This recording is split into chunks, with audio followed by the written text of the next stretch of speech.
So, Zach, ngayong araw, ang gagawin natin is papalakasin natin yung tuhod mo. Mag-stage yung exercises tayo. Pero based dun sa assessment na ginawa natin is medyo hirap ka pang galawin siya. So, para matulungan yung tuhod niya paggalaw, gamit tayo ng tinatawag na TENS machine. So, itong TENS machine, gumagamit siya ng electricity na nararamdaman ng muscles mo na pag naramdaman niya is natutulungan niya yung muscle na gumalaw mag-isa. Pero ang gagawin natin is, once maramdaman mo yung electricity, gusto ko na igalaw mo yung muscle, yung tuhod mo. So, ang maramdaman mo dito is, hindi siya kuryente talaga, pero parang, alam mo ba yung parang prickling sensation, parang pins and needles, parang ganun, pero tuloy-tuloy. Hindi siya dapat masakit. So, once makaramdam ka ng sakit, sabihin mo agad sa akin, okay? Ito yung tinatawag na electrodes, ito yung i-deliver ko sa'yo. Itong TENS machine, dahil may kuryente siya, bawal siya sa mga patients natin na may metal implants, heart conditions, may mga pacemakers, diabetes, may mga tumors, may mga open wounds. Diba sa mga nasabi ko mayroong so may mga questions ka pa ba tungkol dito or sa gagawin natin? So bago tayo mag-start, check muna natin yung banda mo, okay? Kasi importante na malaman natin kung okay ba yan, kaya intact yan. So, pwede ka bang huminga? Ayan. I-confirm natin ito. Tingin ka mo sa akin. So, ito yung gagawin natin yung cotton. So, sabihin mo sa akin kung maramdaman mo ba is normal or bawas compared dito. Okay? So, pigat ka. Sabi mo, normal or bawas ha? Normal. Normal. Normal. Normal. Normal. Normal. Normal. Okay. So, dalawang exercises yung gagawin natin today. Start tayo with knee extension. So, ito yung electrodes na gagamitin ko. Medyo malamig ito ha.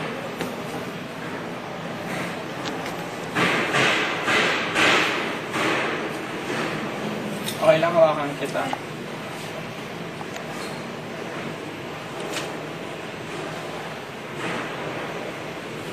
So, tulad na sabi ko kanina, pag naramdaman mo yung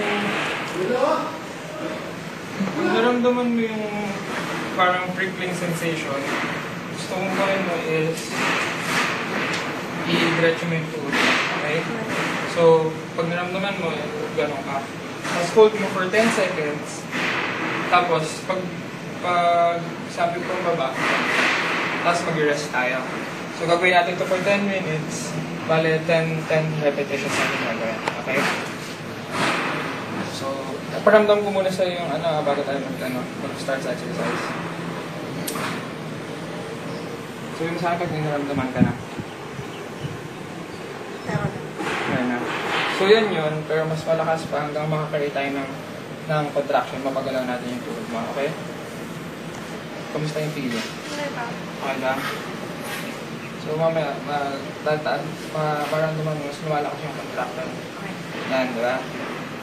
Okay, so start na tayo. So, exercise. Once maramdaman mo yung contraction, taas ha. Tapos bilang tayo 10 seconds. Okay. Ano mo, meron na ha. Okay. 1, 2, 3, 4, 5, 6, 7, 8, 9, 10. Diba? Kamusta? Okay yung feeling, diba? Di ba masakit?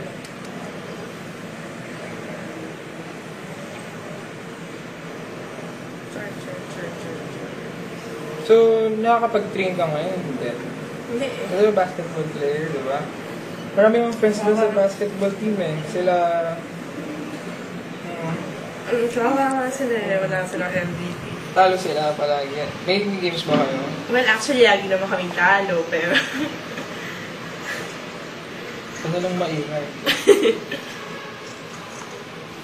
So, kailangan kasi talaga na may rest period para yung muscles mo hindi siya mapagod agad. Kasi pag tuloy-tuloy, mabilis mapagod yung muscle. So, hindi rin siya lalakas.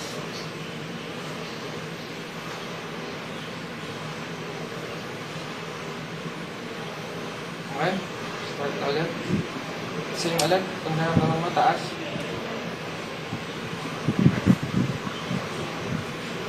Bilang.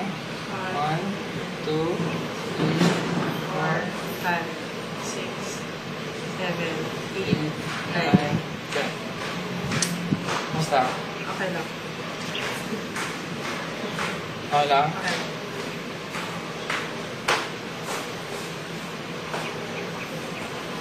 May class ka kanina? Wala eh. Hindi Wala. ako nakakapasok. Tamad kasi ako eh. Naman ka. Kaya mo naman kasi pumasok eh. Hmm. Pasok ka.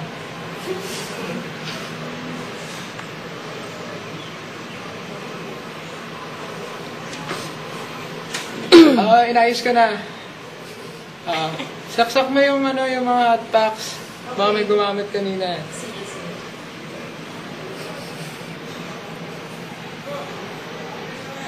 Ano, kamusta? Okay lang?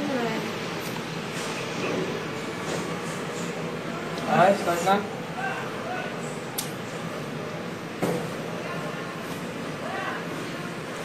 One, 2, 2, 3, 4, 5, 6, 7, 8, 9, 10.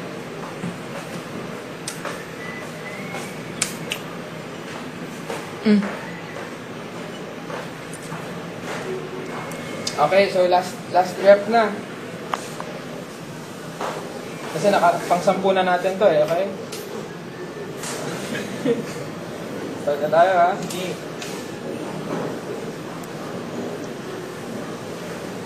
1, 2, 3, 4,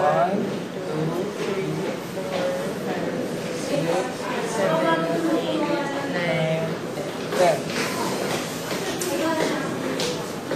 Okay. So ngayon naman, sa kabila naman, wait lang, tanggalin ko muna ha.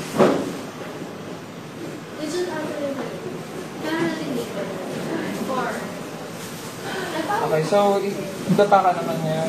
Gawin naman natin is pagtupi ng tuhod. Okay lang pakita. Itaas mo yung... Yan.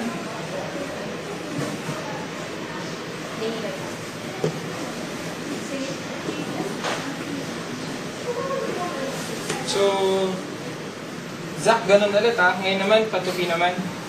Pag naramdaman mo yung ano. Ilang pa rin natin Ganun tayo.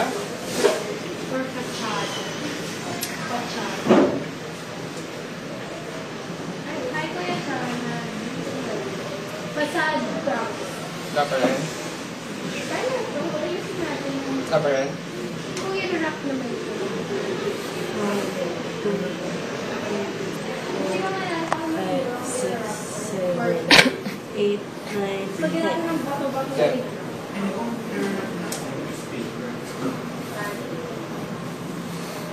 Ano, paano na? Buti na taon ka ngayon, wala masyadong tao clinic. Pwede sa dorm. May klase na ako dapat yun. Ngayon, sana nagatan ka na lang muna ng vlog. Ayoko nga tamad ka. Tamad ka nga kasi. Bayaran ko ito. Pinapasarapan kami. Ano bang subject? Master dito na ako. Tsaka pag gumaling na sila. Sige, hindi naman ako judgmental. Kala ko sabihin ko. Hindi. Ako din naman, bumagsak din ako ng PE. Late na Mawa? Late na. Kamusta? Kamusta? Okay ka lang? Okay lang. For facade. Okay na? Gusto tayo? Joke never made with entertainment. Okay. Excellent na ka Instagram. Hindi ba? Kamusta? Okay lang. Ano nangyari? Sakit. Masakit? Di sa akin yung Anong sakit? Super tight. Tight. Sige. Sige. Pahinga muna tayo.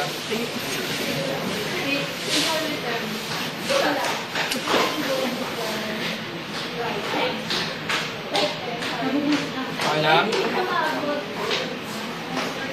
Check ko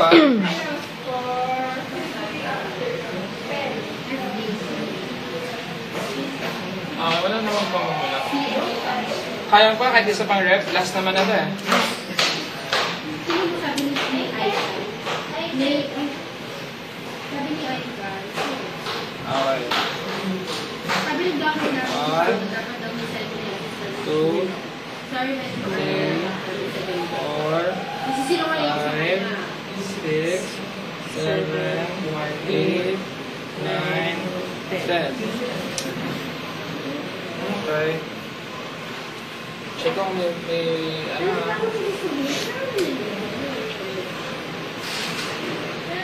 OT naman. Kamusta? Okay na. Nagagalaw mo?